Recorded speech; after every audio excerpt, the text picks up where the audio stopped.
Está no ar Gestão Pública em Debate, um programa do Curso Superior Tecnológico de Gestão Pública do Centro Universitário Internacional, Uninter. Este programa ele complementa a formação dos nossos alunos de gestão pública na modalidade à distância. E ele também é transmitido pela CWB-TV, TV Comunitária de Curitiba, canal 5 da NET, 72 da TVA. E ele pode ser acessado por todas as pessoas que possuem parabólica digital através dos canais da rede EdSat, CBED e os canais da educação. E você também poderá assisti-lo no nosso canal do YouTube, em Gestão Pública em Debate, com Jorge Bernardi. Hoje nós vamos debater como tema a nação Guarani, que eram aqueles povos que viviam aqui no nosso país, principalmente o povo Guarani, e que deram origem à cultura e à sociedade brasileira que nós temos hoje. E para isso nós convidamos o professor João José Pereira, ele que tem o nome Guarani de Avaju Poti, ele é doutor em religiões. Então o professor Dr. João José de Félix Pereira, ele tem um blog chamado Cultura Guarani Nandeva e avajupoti.blogspot.com. E também ele tem um blog de música contemporânea, João José de Félix Pereira, blogspot.com. João José de Félix Pereira, ele é pianista e compositor, graduado pela Faculdade Paulista de Artes de São Paulo, especialista em metodologia do ensino superior, em educação artística pela Universidade Federal do Paraná e também pela Faculdade de Artes do Paraná. Ele é mestre em comunicações e semiótica pela PUC São Paulo, doutor em ciências da religião pela UMESP São Paulo. Também ele atua e atuou como professor em diversas instituições de ensino, como a Faculdade de Artes do Paraná, como regente musical e diretor musical no Coral Paraná, Coral Chantres, Coral da Escola da Polícia Civil do Paraná, Coral Volvo, enfim, várias instituições. E tem vários livros publicados também, como Cães Amestrados e Sementes de Dragões, O Segredo das Serpentes, Paradoxo Iluminista, A Arte de Fazer e Tocar Flautas de Bambu, Arapiauá, Piauí, também Pipora, Apontamentos sobre a Arte do Mimbi, A Chama e a Morte, Sonata 1979, Sonata 1988 para piano solo, Retratos de Dora Maar para 2 pianos, Tocata 1987 para violão e solo, Teorema 1 para quarteto de violões, 10 pequenas canções para canto e piano, 3 alas para quarteto e voz, inúmeros CDs, inúmeros discos, e um que eu estou indicando aqui, que eu já ouvi dezenas de vezes, é Avaju Poti Guataporã. Aliás, nesse CD tem 2 músicas que são extraordinárias. Aliás, todas essas músicas são da cultura guarani, foram compostas pelo povo guarani. Mas 2 que eu ouvi, se fosse digamos assim, um vinil, teria furado, professor Avaju, Retê e Nauí. Não sei se o sotaque está certo. Então, este é um dos CDs do Avaju Poti. O outro é esse Lapsus, que é uma espécie, são músicas suas, né? Também estão disponíveis. Nós vamos pôr o site e o e-mail do Avaju Poti. E tem esse outro aqui do maestro João José de Félix Pereira, que é releitura. E tem inúmeras músicas de sua composição. Eu quero, em primeiro lugar, agradecer a sua presença neste programa. Hoje nós estamos num cenário diferente, já que o programa terá 1 hora e nós teremos música, e eu vejo essa belíssima harpa, que eu outro dia perguntei se era paraguaia, e o senhor disse, não, essa é uma harpa guarani, que é uma verdadeira obra de arte. Eu gostaria de, inicialmente, fazermos uma introdução sobre a cultura guarani, em especial aqui na região do Paraná, o Paraguai, o sul do Brasil, a região das Missões.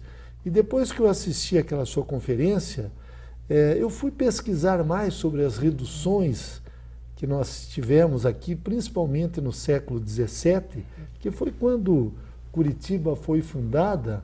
Naquele século, nós chegamos a ter 13 reduções guaranis só em território paranaense. Uma população de 200 mil pessoas. E na fuga desses povos guaranis, quando eles começaram a ser perseguidos pelos bandeirantes e ser escravizados, houve uma famosa fuga de 20 mil guaranis que foram para a Argentina e depois para o Rio Grande. Eu gostaria que o senhor se situasse, como é que o senhor entrou nessa cultura? Parece que o senhor tem origem guaranis, tem uma das suas avós era guarani, e como é que houve todo esse processo de iniciação que o senhor está há mais de 20 anos, não apenas divulgando a cultura guarani, mas vivendo no estilo de vida dos povos guaranis que estão na gênese da formação do povo brasileiro. Bom, boa tarde, Jorge, boa tarde, telespectadores. Agradeço muito a oportunidade de estar divulgando a cultura guarani. Bem, eu tenho uma avó, né, tenho do lado paterno ascendência guarani. Mas como quase todo brasileiro, a gente é um mixer de muitos povos, né? Tem também muito forte, a minha mãe é italiana, tem várias correntes assim de ascendência, mas no decorrer da minha vida eu acabei optando pela cultura guarani, fiz minha iniciação, recebi nome, casei também, minha esposa também é neta de Guarani. Ah, também é? Falamos Guarani em casa, falamos com as crianças Guarani. Que maravilha. Vocês têm quantos filhos? Nós temos, eu com a Itchapã, temos 4 filhos. Ah, sim. De um casamento anterior eu tenho mais 4 filhos que já são moços agora. Certo. Né? E adotamos totalmente o sistema de vida, a nossa casa, embora ela tenha 3 pisos, assim, mas ela tem formato, é uma oca estilizada. Assim. Certo. E temos também uma oca, onde nós fazemos as cerimônias, plantamos todos os elementos da alimentação guarani, né? Temos avati, os milhos sagrados, temos as contas para colares, né? Temos as verduras, algumas coisas quase que extintas, e nós temos na agricultura, né? Só de milho nós temos 22 cores diferentes de milho. Temos milho cor-de-rosa, milho azul, que são coisas que estão desaparecendo. Variedades diferentes de milho. Variedades de um milho que é dos guaranis, que chama-se avati, uma espécie assim, né? E que era cultivado aqui no Paraná, no Cone Sul da América do Sul, ele dá muito bem. Certo. Até São Paulo, Rio, assim, essa espécie vai muito bem. O senhor mora aqui na região metropolitana, na espécie de uma aldeia, digamos assim, no estilo Guarani, aqui no município de Quatro Barras, é isso? Então, a gente vive num tecoá, que é um espaço onde se vive a tradição Guarani. Só que nós compreendemos que você tem que estar inserido na contemporaneidade e usar de toda a tecnologia disponível, ecotecnologia, né, para ter uma vida confortável, possível de se levar, né? Então nós vivemos perto da montanha do Anhangava. Lá tem várias famílias assim que compartilham com a gente o mesmo sistema de vida, né? E ali mantemos as cerimônias, a época que vem pessoas da Argentina, do Uruguai, onde também tem gente que pratica a nossa forma de viver, né? Vem também de todo o sul, São Paulo, Rio, e tem um grupo lá na Amazônia também. Então, quando a gente troca as sementes, tem uma cerimônia em que trocamos as sementes, porque se você planta as sementes sempre no mesmo lugar, elas começam a ficar endogâmicas, e daí vão enfraquecendo. Então certo. é muito importante essa cerimônia em que fazemos a troca das sementes para enriquecer geneticamente, né? Então daí vem gente de todos os lugares, então tem uma casa para hóspedes, assim. A própria alimentação vocês plantam? Plantamos, então, plantamos, assim. O senhor tem toda uma vida, digamos, fora da comunidade. O senhor é professor universitário, mestre, doutor, e tem muitos livros publicados, muitas composições, CDs. Isso foi uma opção? Podemos dizer assim que é uma comunidade alternativa ou é uma busca às origens familiares para manter essa cultura viva? Eu creio que tem muito de paixão aí, né? Acho que há muito de paixão, assim, e há coisas na vida da gente que são um pouco mistério. Não sei muito bem o que leva a gente a apaixonar-se por coisas e caminhar em direção a uma beleza, em direção a um ideal, né? Claro que isso implicou em alguns esforços ou sacrifícios, assim, porque, claro, tenho toda a minha vida aqui em Curitiba, em que sou coordenador da Escola de Belas Artes, viajo muito para responder pela música erudita, e ao mesmo tempo eu tenho essa paixão pela música étnica guarani. Às vezes as pessoas não me entendem muito bem, assim, como maestro você toca harpa e canta música guarani, parece estranho, né? Mas é uma paixão, eu canto e toco música guarani, e tenho uma afinidade com isso, vivo com os índios e tal, né? Então às vezes gera estranheza, quando de repente eu estou tocando algo no piano, estou tocando um Beethoven, estou tocando um Bach, ou estou analisando uma obra erudita. Às vezes algum aluno que já viu meu blog, coisa assim, espera, mas você não é xamã? Né? Como você pode? É paradoxal um pouco. Então, por isso que eu penso que a gente não seguia só por um aspecto racional na vida, né? Então, esse aspecto emocional acho que me levou para tudo isso. E o que eu achei mais interessante é que os seus filhos, eles também vivem, tocam e fazem parte, digamos assim, desta cultura. Aqui no seu currículo, que esse é um breve currículo, mas ele é imenso, também o senhor escreveu sobre a flauta, né? Sobre a flauta de bambu. O senhor desenvolveu toda foi pesquisar as origens dessa flauta, até o plantio da própria, do próprio bambu. Eu gostaria até que o senhor abordasse esse aspecto. Então, essa é uma história bem curiosa, porque foi pela flauta que eu adentrei, né? Que eu retornei à cultura guarani.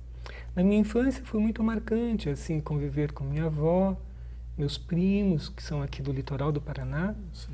Mas depois que eu... Eles são guaranis mesmo? Eles são caiçaras já. Caiçaras. São caiçaras.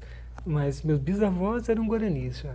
Daí sim. eles vieram para a cidade, vieram de uma região chamada Ilha dos Medeiros, na época. E outro filão da família veio de um lugar chamado Rio da Vila. Vieram para um lugar em Paranaguá. Esses tempos eu estive visitando a região que eles moravam e fiquei espantado, né? Porque hoje é centro da cidade. Como o Brasil expandiu-se tão rápido. Eu fico assim espantado de ver que onde era um lugar tão comunitário, cheio de mata, muitas frutas, as pessoas andavam de tamanco. Hoje é tudo asfalto, tudo prédios, mesmo em cidades do interior. É impressionante, assim. Acho que o próprio brasileiro, os jovens, eu estou com 57 anos, nós presenciamos uma transformação que é espantosa, assim. Né? Exatamente. Daí veja, meus pais já vieram estudar em Curitiba, e daí ficaram aqui. Aqui também é muito curioso, porque eu nasci numa chácara na Água Verde. Hoje, quando você vai na região que eu nasci, também são todos prédios.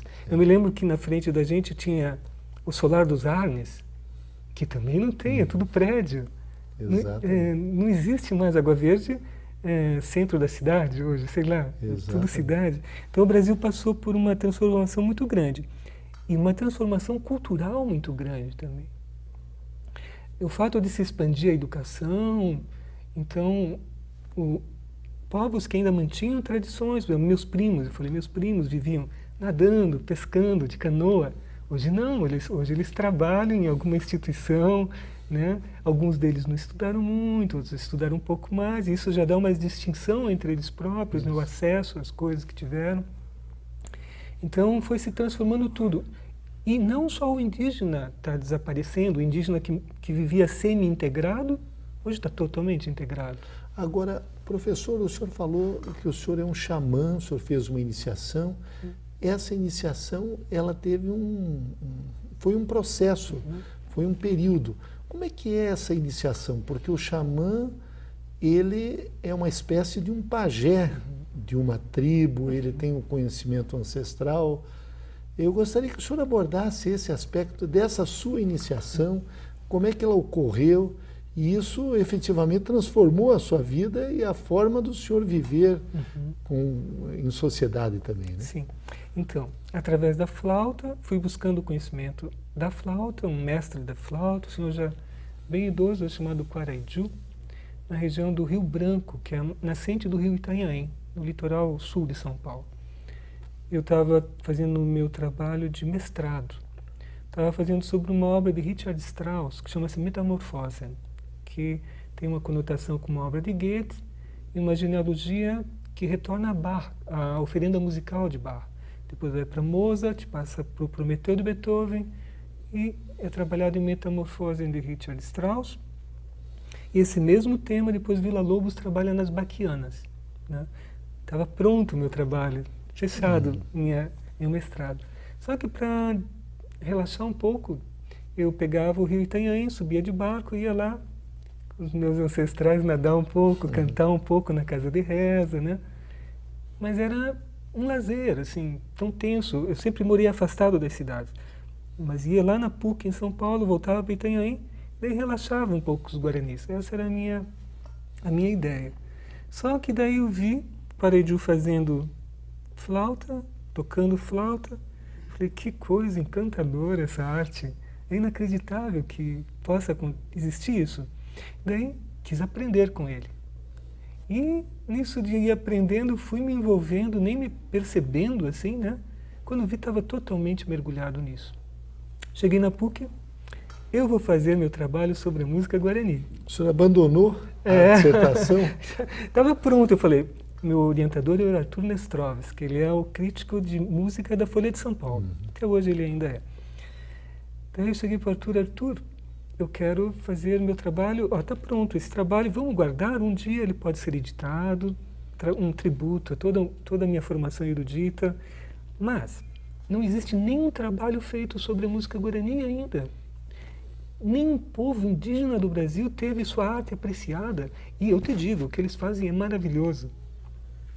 O Arthur me disse, maestro, eu gosto muito dos índios, mas lá, nas reservas, não é possível você apresentar em comunicação e semiótica um trabalho sobre música guarani. Eu sinto muito, se você insistir, busque outro orientador. E aí eu busquei um outro orientador e recomecei todo um trabalho, mais 3 anos de pesquisa, ao mesmo tempo que fui fazendo uma iniciação acadêmica, porque de certa forma o mestrado é uma iniciação acadêmica. Sim. E foi muito árduo para mim provar todas as coisas. Tinha que filmar, tinha que gravar, tinha que fotografar, porque eles não acreditavam. O meio acadêmico tinha um preconceito, ainda tem um pouco, mas naquela época, muito preconceito, era a década de 80, muito preconceito com relação à arte indígena. Então eu tinha que comprovar tudo que afirmava, detalhes e tal. 3 anos consegui fazer esse mestrado. Paralelamente, foi decorrendo minha iniciação. Né? Ele veio aí, acho que foi até meus 40 anos, uns 7 anos. A iniciação, ela é todo um processo de aprendizagem, são rituais. Ritos de passagem. Com, digamos assim, com chás, com uma série de questões. Bom, claro que é uma iniciação e isso o senhor não vai poder entrar nos detalhes, né? Porque também tem os seus segredos. Claro, eu vou dizer assim o que se pode dizer. Isso. Então, normalmente, de 13 em 13 anos, para quem busca o caminho sagrado, assim, né, o Guataporã, porque você pode também Não, hoje a maioria dos guaranis não busca mais isso. A vida está tão atribulada que você acaba não trilhando mais a senda sagrada. Você pode também ser guerreiro, caçador, agricultor, né? E mesmo na época, muitos guaranis achavam estranho. Tipo, o que ele busca os velhos? O que ele vai lá com os velhos, né? Então, o normal é de 13 em 13 anos você tem uma cerimônia de passagem. Aos 13 anos, aos 26, aos 39 e termina aos 52. E há outros processos em que você acelera até o momento em que você está. Vamos supor, tinha 30 e poucos anos, então eu faço acelero a primeira fase, acelero a segunda fase, e daí já chego no ponto em que eu estou. Daí eu tenho que aguardar.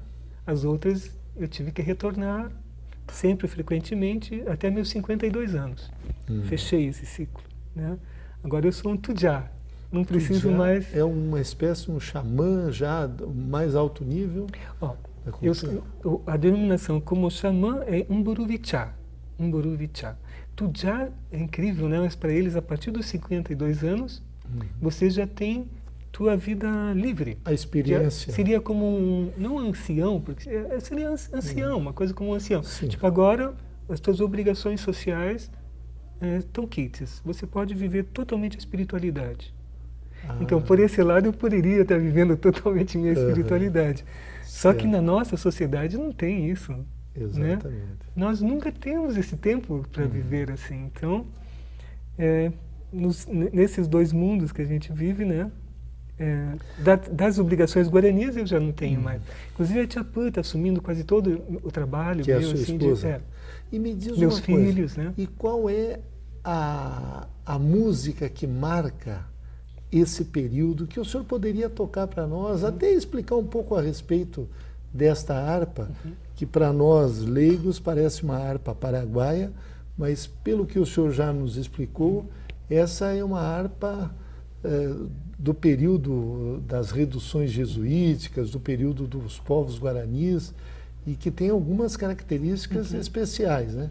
Sim, ela tem uma afinação muito própria, como vocês vão ver quando iniciar a tocar, e é muito polêmico, assim, porque logo nos inícios dos estudos de etnomusicologia, acreditava-se que quase tudo que os guaranis tinham aprendeu nas reduções foi trazido pelos jesuítas. Tipo, eles tocam uma espécie de violino, oraué, foi trazido pelos um oraué guachu, que é uma espécie de cello, trazido pelos jesuítas. Os mimbu, que são as flautas, trazido pelos jesuítas. A harpa, trazido pelos jesuítas. Porém, a grande questão não é o mesmo sistema musical europeu. Né? Então aí é um outro sistema. É um sistema modal diatônico, porém não com a mesma relação intervalar da música da Europa. Então isso bota uma grande interrogação nisso. Por quê? A gente normalmente julga toda a cultura indígena a partir do que resta. Mas o que a gente não leva em consideração, como você falou, esse genocídio que aconteceu aqui, que somente 20 mil e poucas pessoas, e 230 conseguiram escapar em direção ao Uruguai, foram lá e prosseguiram uma marcha, que foi terminar junto com o Veravacaraí lá no Paraguai, e lá também houve um massacre, daí que foi a Guerra do Paraguai. Então, são resíduos de uma cultura. Quando você vê um Guarani numa aldeia, um Pong, né, um Caigangue, você tem que levar em consideração que é um colar arrebentado. Você tem que pegar essas pontinhas e juntar para poder imaginar o que foi, né? E aí tem muitas histórias. Nós temos grafias fenícias, nós temos grafias gregas no continente, nós temos depoimentos de viajantes, gravuras de viajantes de povos brancos, povos negros, amarelos, que haviam aqui quando chegaram os portugueses e os espanhóis. Quando chegaram os portugueses e espanhóis. E temos depoimentos de jesuítas de que os guaranis já conheciam a doutrina, ou seja, já conheciam o cristianismo. Então, tudo isso traz muitas interrogações. Respostas conclusivas sobre isso não podemos afirmar nada. Então, qual a origem dessa harpa? Eu deixei de me preocupar com isso. O que me importa é o resultado dela, quer dizer, a música, o que ela representa, o desenvolvimento que conseguiu esse luthier, por exemplo, que é o Maldonado, em termos de fazer essa harpa. Claro que ela já não é mais o que era. As mais antigas que a gente encontrava tinham, por exemplo, as cordas eram de tripa de cateto, coloridas como são assim, mas de tripa de cateto. Aqui, então, elas são adaptadas com fibras. Aqui eram feitas ou com madeira ou com ossos. Hoje é metálico. Não haviam essas chavetas. As chavetas é quase que uma exclusividade do Maldonado. Ele conseguiu chavetas para que a gente possa tocar dentro do sistema europeu. Ah, certo. Então eu posso, por elas, colocar dentro dos tons, né? Ou dentro dos modos antigos, né? Da música europeia. Então aí você equaliza. Bom, vamos ouvir então? Vamos ouvir, depois a gente faz um intervalo. Eu vou tocar um trecho de uma música que chama-se Mãe Noí. Mãe Noí é o beija-flor. E creio que eu escolhi para tocar nesse momento, me veio a ideia, porque a gente está falando dessa inter-relação grande entre cultura guarani e cultura brasileira, como ethos formador, principalmente aqui do Sul, né? Sim. A gente tem tantas palavras, pitá, que é fumar a nossa erva, o petã, apeá, que é descer, piá, a palavra piá, que a gente usa, que é minhas sementinhas, e assim por diante, né? Então eu escolhi uma música que é muito semelhante à música do sertão, do sertanejo antigo do Brasil, o cateretê, aquelas músicas mais de raízes, assim, né? Porque hoje as músicas nossas de raízes estão um pouco desenraizadas, né? Mas essa música que lembra muito as músicas de raízes, e é possível que seja o gênero que gerou todas essas outras músicas que hoje temos no país. Então, Mãe Noí, ela diz assim, ó, Pituíma Biterê, Guiraíma Mãe Noí, ou Ecovi. Então, nas trevas primigênias, da aura da divindade, do seu divino cocar de plumas de luzes, surge, voando, revoluteando e passando pelos muitos mundos até materializar-se o pássaro divino, o beija-flor. É muito bonito assim.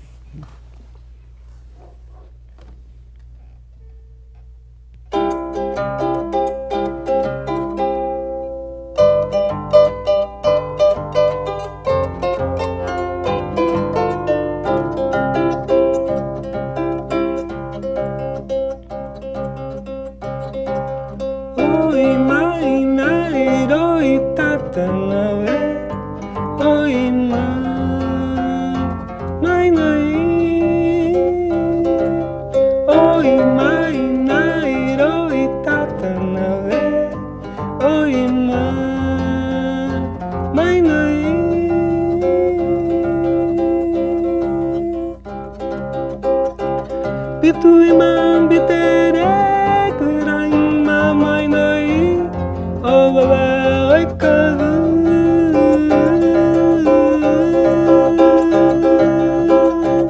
Pituíma Biterê, Guiraíma Mãe Noí, Oba Ecovi.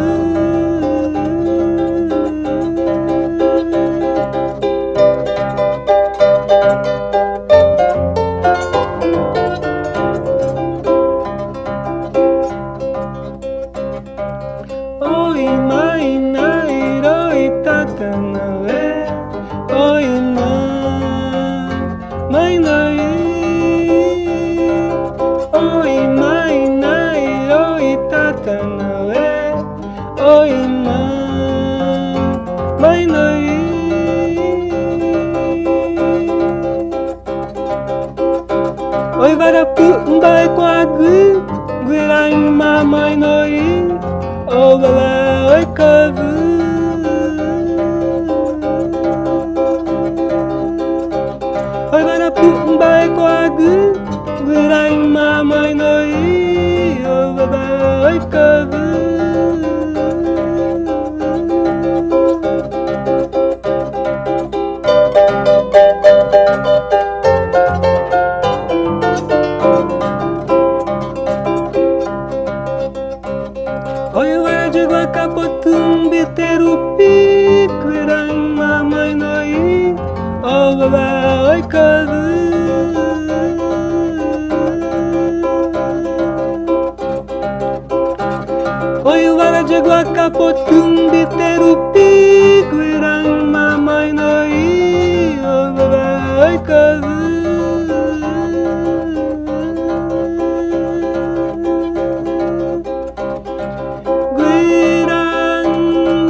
Você está assistindo Gestão Pública em Debate. Não se preocupe, é um programa especial com o maestro João José Pereira, que também é xamã Guarani, Avaju Poti, ele que é doutor em ciências da religião. E o nosso tema de hoje é a nação Guarani. Nós vamos fazer um breve intervalo e voltamos a seguir discutindo e debatendo toda essa cultura dos povos guaranis que nos deixaram e que ainda continua viva. Até daqui a pouco.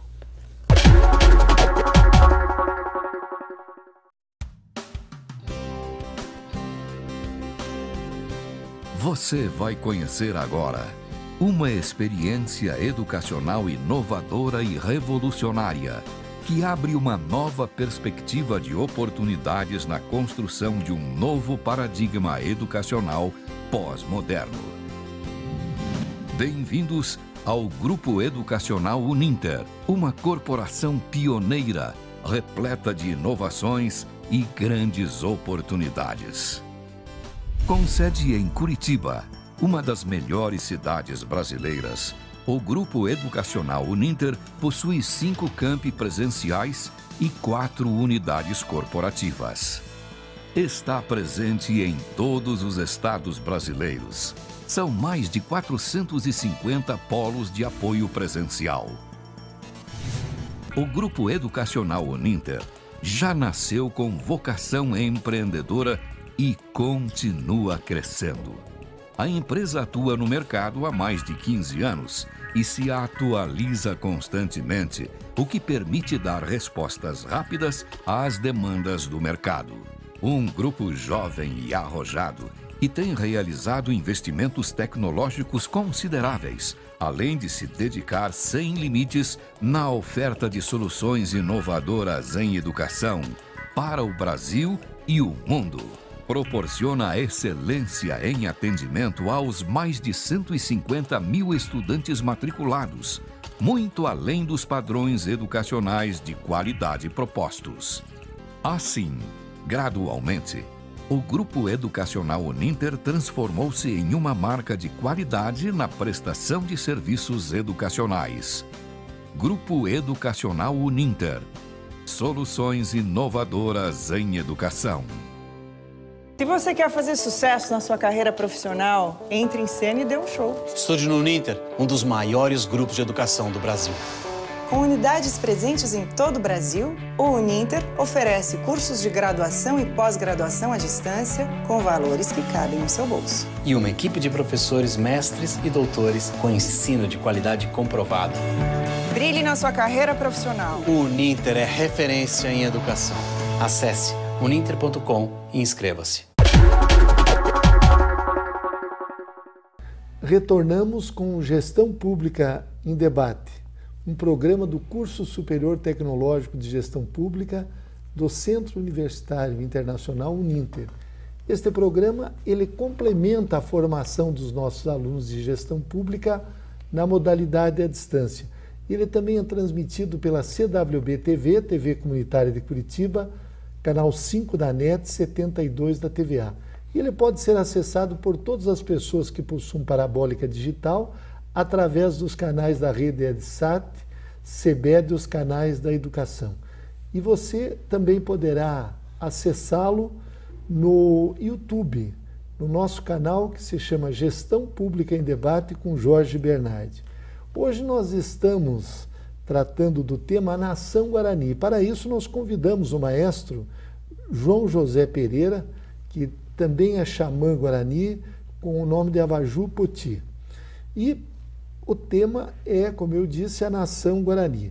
Eu gostaria, maestro, que o senhor nos falasse sobre a maneira de ser Guarani, o Nhandê Record, e também esse seu trabalho que o senhor está fazendo já há mais de 20 anos, criando esses grupos de cultura e de divulgação da cultura Guarani, que formou-se até uma nação Guarani aqui na época dos jesuítas, e E até eu estava lendo na história, me parece que em função disso, a ordem jesuíta, que hoje o Papa Francisco é desta ordem, ficou um período extinta pela Igreja Católica em função de todo esse processo. Gostaria que o senhor abordasse um pouco esse seu trabalho e o que representou essa República Guarani aqui, principalmente para o sul do Brasil, da Argentina, do Uruguai e do Paraguai. Então, nesse momento, nós estamos reimplantando, né, assim, os tecoás, que são espaços em que se vive a tradição guarani, o Nhanderecó. Nhanderecó, literariamente, significaria nossa maneira de ser, nossa maneira de existir, assim, né? Então, realmente, nos séculos XVI, XVII e XVIII, e podemos dizer que no XIX ele sucumbe, né? Houve um florescimento cultural muito grande aqui onde é o Paraná, que na época chamava-se Guairá, né? Guairá. A gente ainda tem alguns lugares que são remanescentes, como a cidade de Guaíra, né? Aportuguesou o nome, né? O nome Guairá ficou portuguesado. Temos o nosso teatro aqui no centro de Curitiba, também de forma portuguesada, Guaíra, né? Guairá. E haviam outros lugares que também eram unidos, eram como se fossem nações livres unidas. E nações teocráticas porque era a parte religiosa era gerenciada pela ordem jesuítica. Agora, normalmente, você vendo à distância pensaria, eram católicos, então, esses guaranis. Mas se nós voltarmos um pouco atrás, nós vamos ver jesuítas como Frei Ruiz de Montoya e aqui no Brasil também o Antônio Vieira dizendo, eles já conheciam a doutrina. Eles já conheciam a doutrina vem do mito de Chumé. Chumé, segundo Ruiz e segundo Montoya, seria o discípulo de Jesus, Tomé, que já tinha estado aqui. Então, os guaranis teriam sido cristãos, não cristãos exatamente, mas conheciam a doutrina até mesmo antes dela chegar na Europa. Tomé teria feito o caminho inverso, ele foi para a Índia, Oceania, Polinésia e veio para cá, né? Embora seja todo revestido de mistério, as canções que se referem a ele também são um pouco mágicas, assim, né, no processo de chegada dele. Aliás, o senhor tem uma canção guarani tem uma canção que fala, é uma canção que foi coletada pelo Romário Martins, né? Se depois o senhor puder cantar. Posso mostrar daí. Então, veja, houve toda essa interação. E quando Chumé foi embora, ele disse, virão depois outros que darão prosseguimento com vocês sobre esses conhecimentos. E os guaranis reconheceram nos jesuítas, esses que viriam depois. Porque o mito repetia isso, que eles viriam depois. Por quê? Os jesuítas, principalmente os que chegaram aqui pela Bacia do Prata, eram bons músicos. Esse é um detalhe importante. Certo. Tinha, por exemplo, o Padre Sepe, que era um músico excepcional. E os guaranis sempre tiveram essa grande afinidade, porque toda a doutrina guarani é apresentada através de cantos. E ser um bom músico implica em ser um bom xamã. O xamã tem que ser músico para poder transmitir os conhecimentos, movimentar as cerimônias, né? Há plantas que têm seus cantos próprios. Então, na ação dessas plantas, você tem que invocar esses cantos, né?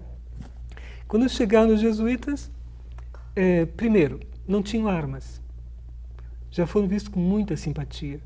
Porque sempre que chegavam pessoas aqui, chegavam para caçar, para roubar, para escravizar. De repente chegaram pessoas sem armas, portando a cruz, que era o símbolo que Chumé tinha dado como referência. Iriam portar a cruz, né? E a outra referência, tocavam clarinetes, tocavam oboé, tocavam flautas, tocavam violinos. Isso atraiu os guaranis para eles, a curiosidade de aprender, né? Aproximaram-se do Montoya para aprender a tocar o boé que ele tocava. Ficaram encantados pelo instrumento, diferente dos que a gente tinha aqui, né? Então, esse processo se deu difusão. Por outro lado, pensa, os jesuítas eram as pessoas mais cultas da Europa. A gente pensa em Europa culta hoje, na época não. 99% do europeu da época era analfabeto. Quem eram os jesuítas? Os jesuítas, acontecia assim, um filho de um rei, ele ia ser o rei depois. Para os outros filhos não gerar divisão no império, não romper as suas possessões, iam para a igreja. Iam ser cavaleiros de Cristo, né? Então iam para a ordem jesuítica.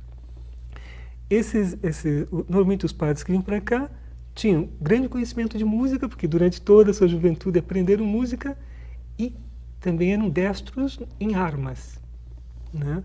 Só que aqui eles abdicavam das armas, tal, mas nos momentos críticos, os jesuítas pegaram em armas e ensinaram aos guaranis táticas de guerra, principalmente quando já estava lá no Uruguai o enfrentamento, né? Agora, outro detalhe importante é que o Montoya, que era o prior dos jesuítas, teve problemas com a Inquisição, porque ele fez toda a iniciação guarani. Então houve uma grande troca de informação. O Montoya era um sacerdote espanhol? Era um sacerdote espanhol e que era o prior dos jesuítas aqui na América. Que chegou nessa região onde hoje é o Paraguai? Ali, onde hoje é o Paraná. Ah, o Paraná. Aqui em Guairá. Em Guairá. Teve Santo Inácio também. Isso. Até em Telêmaco Borba teve uma redução. Em Guarapuava. Todo o interior do Paraná era cheio, como se disse, 13, incluindo o que hoje é Santa Catarina, porque naquela época o Guairá pegava Santa Catarina, também não havia Santa Catarina, né? Santa Catarina é um estado posterior, assim. Então, o Montoya é um documento importante esse que a gente vê da Inquisição, que o Montoya recebeu o nome Guarani e fez a iniciação Guarani. Isso é fabuloso. Então houve uma grande troca entre jesuítas e pajés. Tanto que a palavra pajé era atribuída só aos jesuítas. Daí foi atribuída também aos Umburuvi-Chavité. Então, os Nhanduruí, os sacerdotes, os guaranis, passaram a ser chamados de pajé. Então, vocês são nossos sacerdotes, os nossos também são sacerdotes. Só que, no decorrer dos séculos, a igreja foi mandando pessoas mais repressoras para cá. E aí houve uma dissidência, muitos guaranis se afastaram desse processo de aldeamento, né, das missões. Então houve muitos momentos assim. Agora, o que a gente não pode negar? Eles atingiram um alto grau de desenvolvimento cultural. Os guaranis falavam em média 5 línguas, todos eles falavam grego, hebreu, latim, espanhol, português e guarani normalmente. Há relatos de índios que sabiam de cor toda a Bíblia, assim.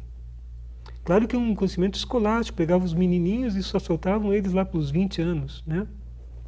Como os guaranis sempre tiveram esse trabalho de memorização, decorar músicas, decorar coisas, decoravam textos inteiros, assim. Há relatos muito interessantes de viajantes que passaram por aqui, né? Os jesuítas, inclusive, eles, digamos assim, fizeram dicionários sobre a língua guarani. Sim. E sistematizaram ela, né? Até hoje, uma das referências para o estudo da língua guarani é o Tesouro de la Língua, que é do Montoya. E tem também o primeiro dicionário, a primeira gramática foi feita pelo Montoya.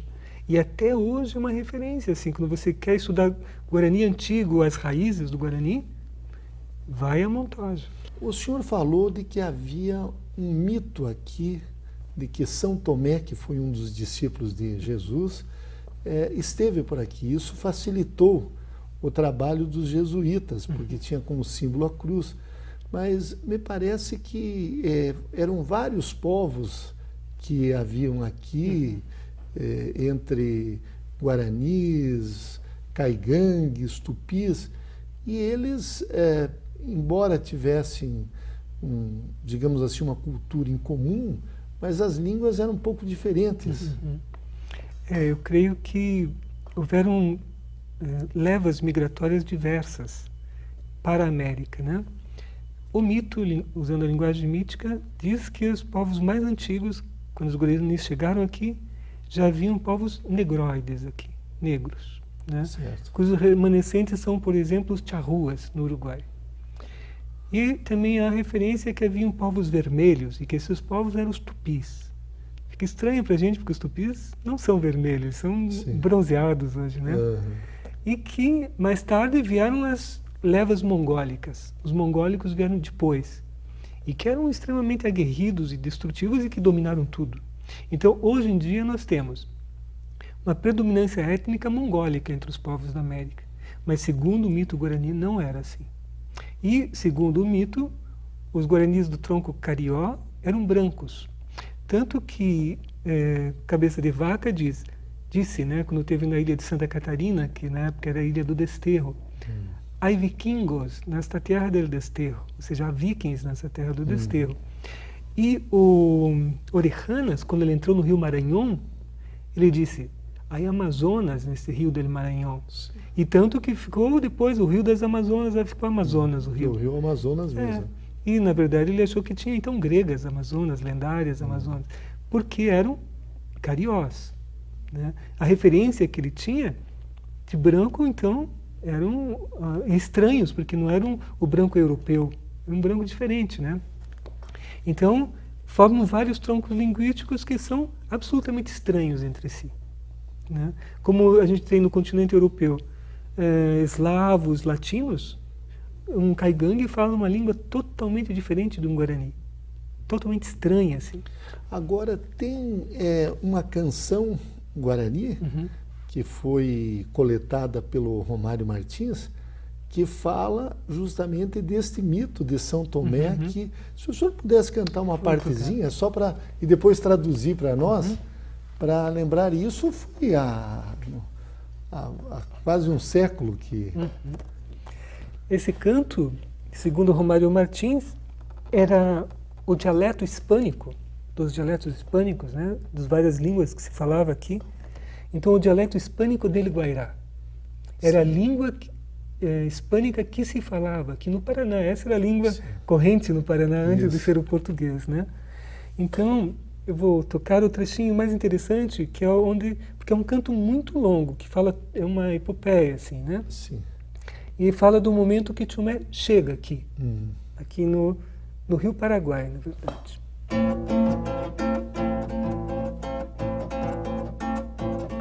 Tomé chegou dia em las orillas del Paraguay,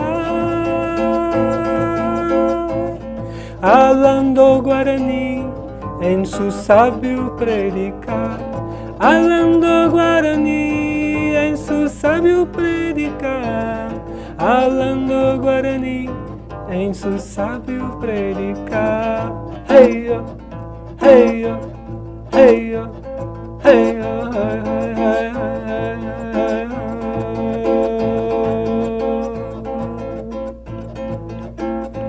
La serpiente de las onzas no le hacía ningún mal, ni los yeyenes y avispas, ni la serpiente coral, ni los yeyenes y avispas, ni la serpiente coral, ni los yeyenes y avispas, ni la serpiente coral.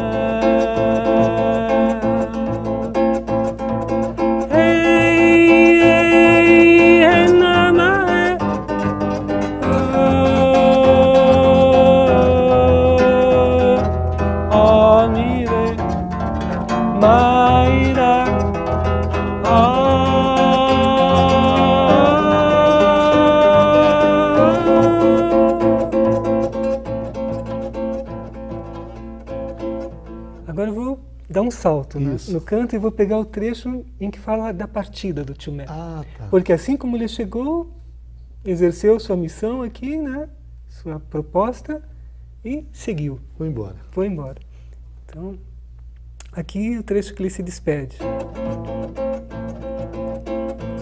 Vos tengo que abandonar, porque a mi padre me ha dado otras tierras visitar.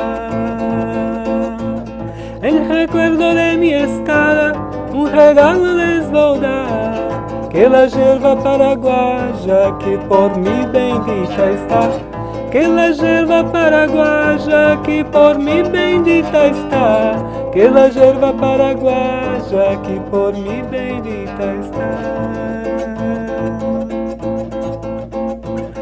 Tomé entró en el río en peona de cristal, las aguas se lo llevaron a las llanuras del mar, las aguas se lo llevaron a las llanuras del mar, las aguas se lo llevaron a las llanuras del mar.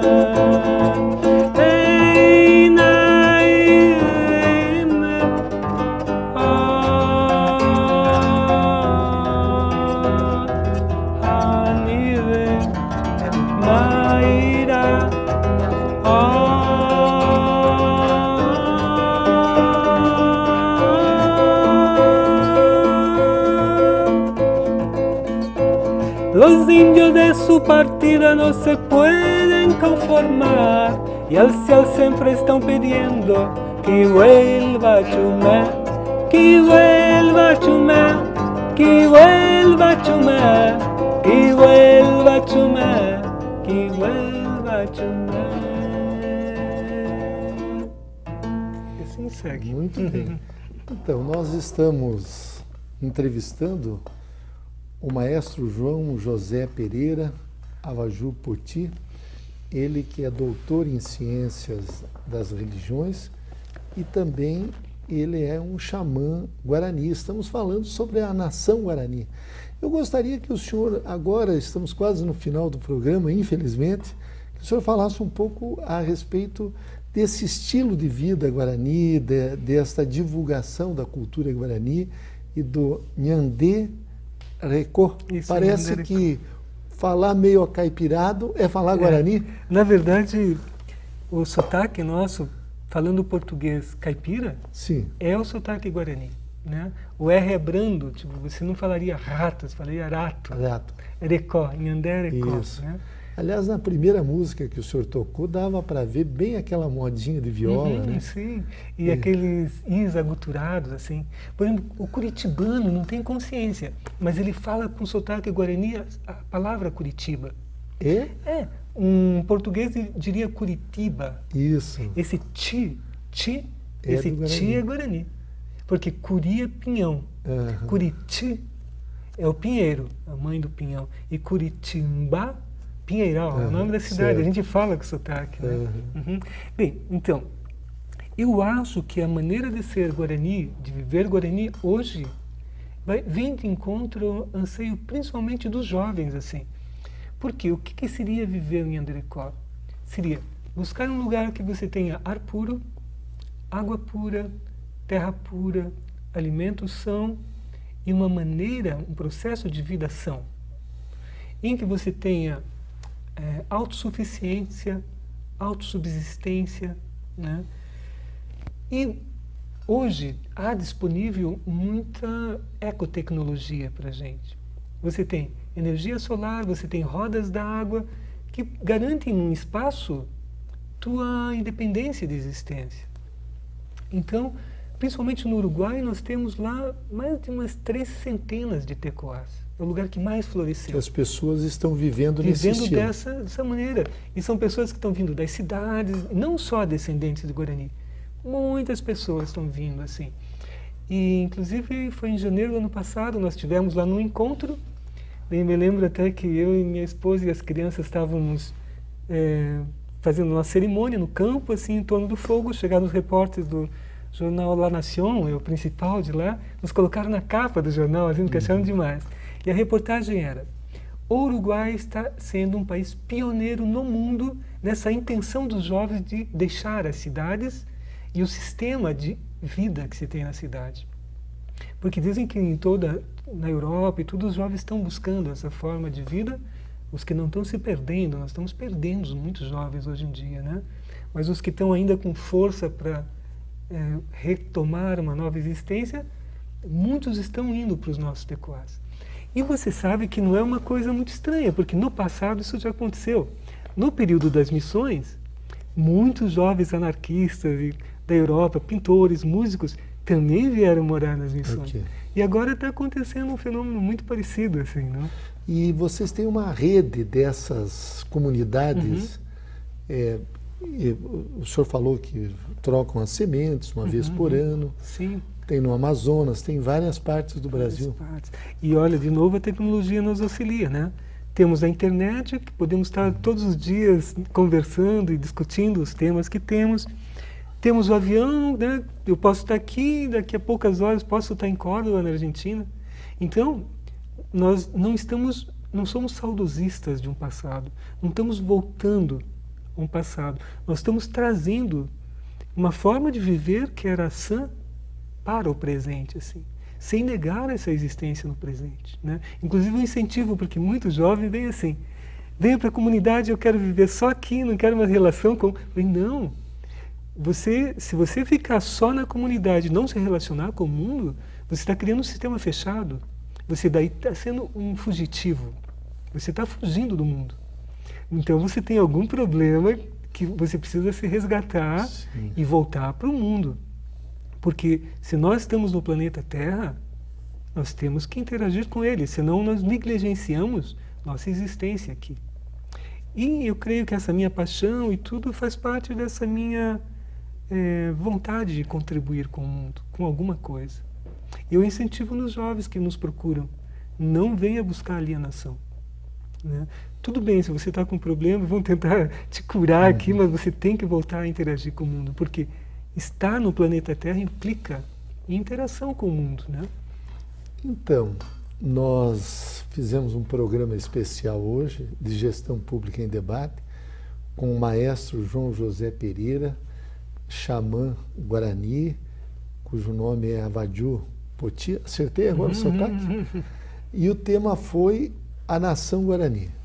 Maestro, eu gostaria muito de abordar, nós fizemos um grande roteiro aqui, mas infelizmente nós temos que encerrar esse programa.